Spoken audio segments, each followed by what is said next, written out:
বন্ধু ওই যে চাচার মতো দেখা যায় তাই তো দেখি হ্যাঁ চলেন যাই দুজন যাই চাচার কাছে শুনি দেখি কি কয় খুঁজতে খুঁজতে হয় যায়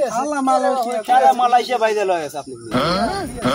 তো লোকান ভাল লাগে কাওয়ানটা ভাই বাদাররা হুমানে ফোন দিতেছে তোমরা তো জানোই না খবর এটা কলিং খুলে দিছে কবে এটা কি লোকান না জানি শিওর আরে এটা তো শুরু হয়ে গেছে তুমি তো খবর শোনো না কি আমরা আল্লাহ শুনছিলাম লাগবে হ্যাঁ সমস্যা নাই তো আপাতত পাসপোর্ট আর 50,000 হলে টিয়া জমা দিয়ে যাও বাদ ভাই তোমারও পরে খবর নেই আপাতত পাসপোর্ট ক্যান্সি তুমি কজন পাঠাবে কজন আমি 10 জন আমি 5 জন 15 জন আপাতত পাসপোর্ট আর 50,000 হলে টিয়া আমার কাছে দিয়ে যাও আর বাদ বাকি ব্যবস্থা আমি করবো না আর সব কাজে কি লুকানো যাইব মানে কোম্পানি এটা তুমি তো দেখতেছে যে নার্সারি এই কাজের লোক আসলে পরে সবচেয়ে ভালো এই কাজে বেতন কত ওটি কয় ঘন্টা এই কাজে মনে হয় যে 8 ঘন্টা বেসিক আর 2 ঘন্টা বেসা ওটি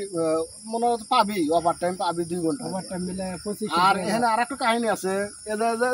যে পলিগুলো এগুলো প্যাকেটিং হলে পরে পার পিস প্যাকেটিং 60 পয়সা হয় 60 পয়সা বাংলাদেশে কত টাকা হিসাব করছে বন্ধু তাহলে আপনার 5 জন আর আমার 3 জন আমার কাওয়ানটা তো বই অনেকগুলা আছে ওই আপনারা বেশি দিন হলো কম তাহলেই হলো তোমরা ওই পাসপোর্ট আনো নাই কেন না পাসপোর্ট আনি তাহলে পাসপোর্ট আর টেহা কালকে অবশ্যই আমার কাছে জমা দিয়ে যাবে বন্ধু তাহলে এখানে তো আমাদের কয়েকটা লাভ করা লাগবে 10টা বই আমি দিতে 10টা বইয়ের মধ্যে নিচের পক্ষে সর্বনিম্ন যেটা কমের লাভ ওইটা 10 লাখ টাকা লাভ করা লাগবে আমরা কি বিদেশ আজীবন করবো তা তো করা যাবে না একটা লাভ না করলে ওকে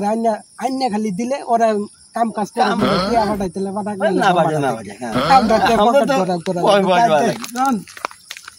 বন্ধু 10 লাখ টাকা আমরা লাভ করবো যদি না আনতে পারি তাহলে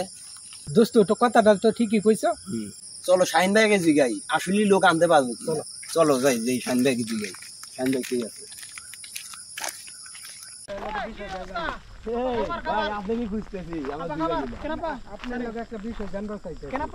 মালয়েশিয়া কলিং কইছে দেশে তো কয়েকজন লোক আনা লাগে ওই বিষয়টা লাগে জানবা কই গেছিলা ওই চাচার কাছে গেছিলাম তো চাচা কি কইছে চাচা তো কইছে যে লোক দিতারো লোক আনলে কোনো সমস্যা নাই আচ্ছা কলিং কি আসলে দিছে আরে তোমাকে এই কথা শুনলো তো একটা গল্প মনে হয়ে গেছে ছোটবেলা আমরা শুনতাম কি যে ওই মার কাছে গিয়ে মেয়ে কইতো মা আমার ঘরে যদি বাচ্চা হয় আমার ডাক দিও তোর মা কইতো কি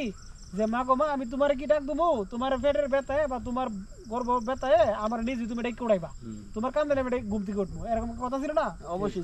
কলিং দিছে কলিং তো দিলে তো এটা আমার আর তোমার ডেকে কোয়া লাগে না যখন কলিংয়ের খবর হইব তখন তুমি দেখবা নিউজ চ্যানেল খবর ভাইরাল হয়ে গেছে অথচ সরকার কাছে টাকাটা দেওয়া পদারি দেওয়ার দরকার আছে কলিং দিলে তো তুমি তো নিউজ পেপার দেখবা খবরে দেখবা বর্তমানে অনেকে এরকম কলিং বলতেছে বলে পাসপোর্ট নিতেছে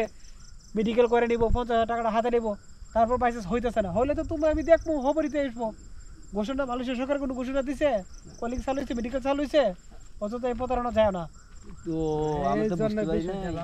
এরকমই সতর্ক থাকবা।